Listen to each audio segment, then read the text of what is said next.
Assalamualaikum warahmatullahi wabarakatuh.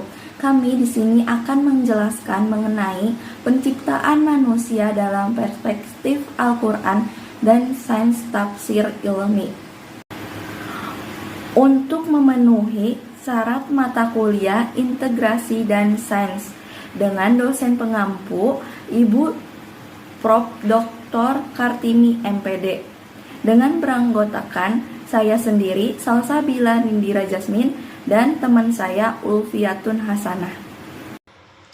Penciptaan manusia pertama yaitu Adam dari tanah atau materi padat dan menciptakan keturunan Adam melalui proses biologis dari air mani, nutfah. Proses biologis ini melibatkan perubahan nutfah menjadi segumpal darah, alaqah, kemudian menjadi segumpal daging, mudghah, pembentukan tulang berulang, dan akhirnya ditiupkan roh oleh Allah SWT.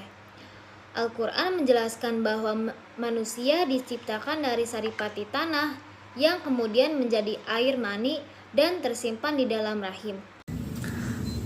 A. Asal muasal kehidupan. Al-Quran menjelaskan bahwa kehidupan bermula saat alam semesta diciptakan. Yang pertama, kehidupan berasal dari air. Air merupakan unsur utama penyusun kehidupan.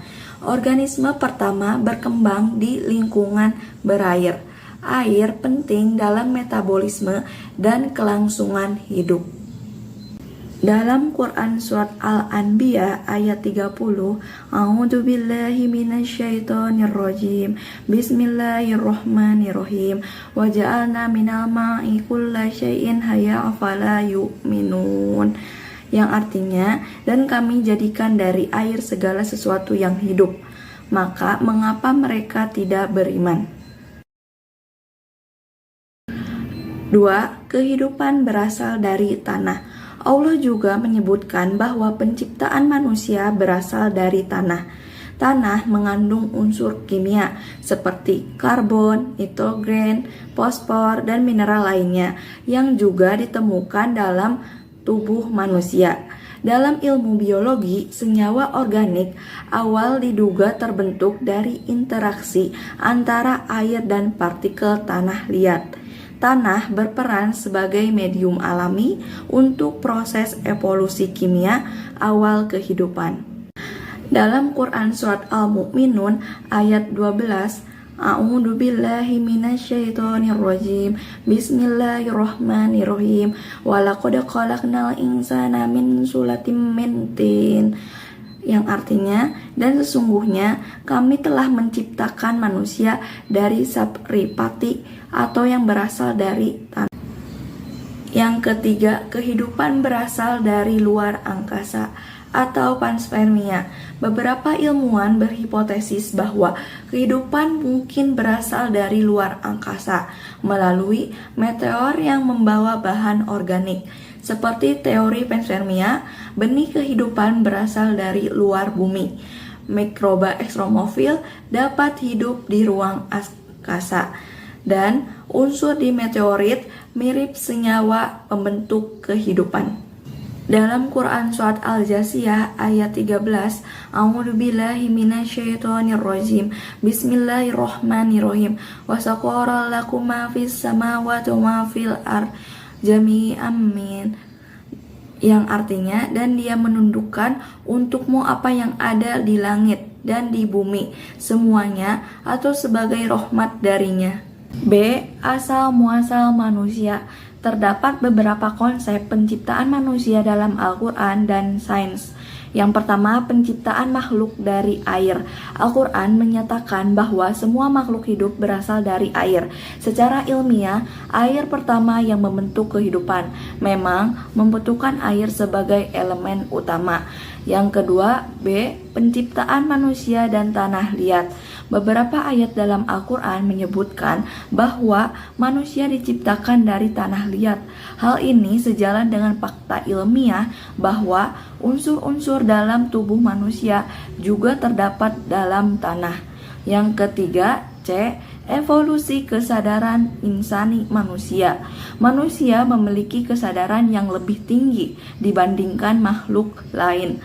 Dari sudut pandang sains, kesadaran ini berkembang seiring evolusi otak manusia. D. Penciptaan Adam. Dalam Quran Surat Al-Hajr ayat 26-28 menyebutkan penciptaan Adam sebagai manusia pertama.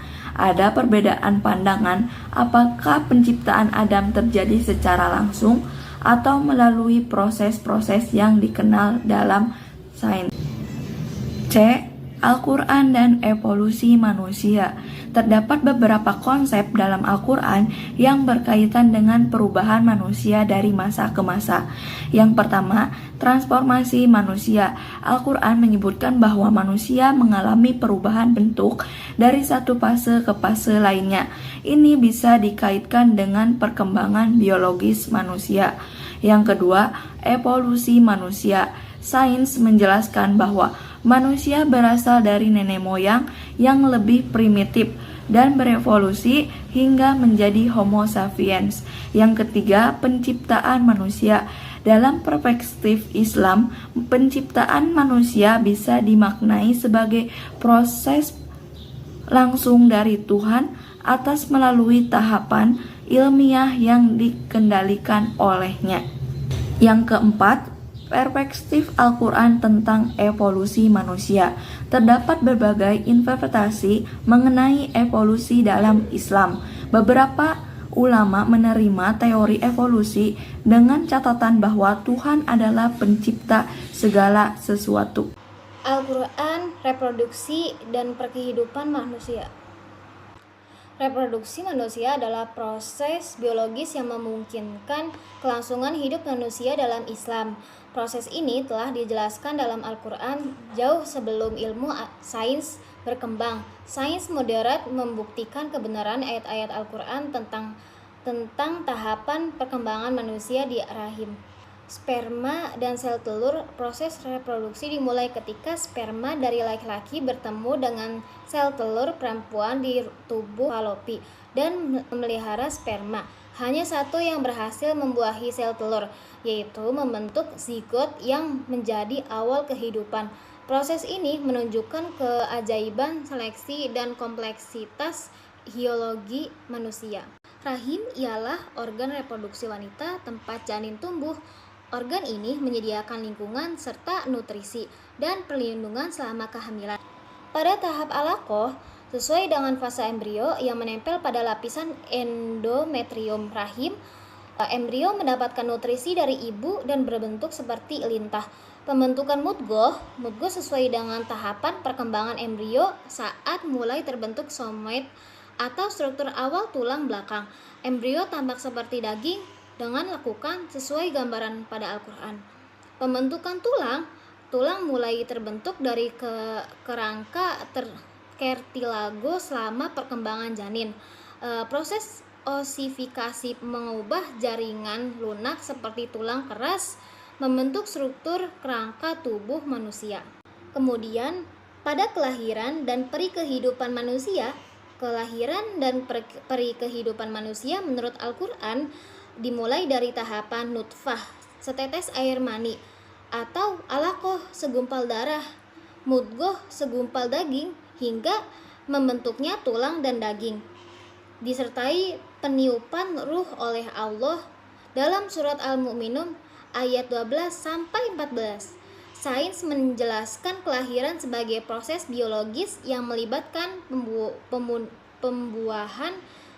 pembuahan dan perkembangan janin dan persalinan. Adapun surat Al-Mu'minun ayat 12-14. Bismillahirrahmanirrahim. Walaqad ja'alnal insana min sultanin min tin, tsumma ja'alnahu nutfatan fi qararin makin. Artinya, dan sungguh kami telah menciptakan manusia dari saripati berasal dari tanah, kemudian kami menjadikan air mani yang disimpan dalam tempat yang kokoh, yaitu rahim. Manusia sebagai khalifah. Manusia dan kebebasannya. Manusia memiliki kebebasan untuk memilih dan bertindak. Namun, kebebasan ini harus disertai tanggung jawab. Dari perspektif Al-Quran, Kebebasan adalah amanah dari Allah untuk melakukan kebaikan dan menjaga keseimbangan alam. Kebebasan ini dibatasi oleh hukum Allah dan etika untuk menghindari kerusakan manusia dan alam raya. Al-Quran menyebutkan manusia sebagai khalifah yang menjaga dan memakmurkan bumi. Alam semesta adalah tanda kebesaran Allah, manusia dan alam saling bergantung, dan pemanfaatan sumber daya alam harus bijak dengan prinsip amanah dan keseimbangan, serta didukung inovasi teknologi untuk keberlanjutan. Manusia dan sumber daya alam.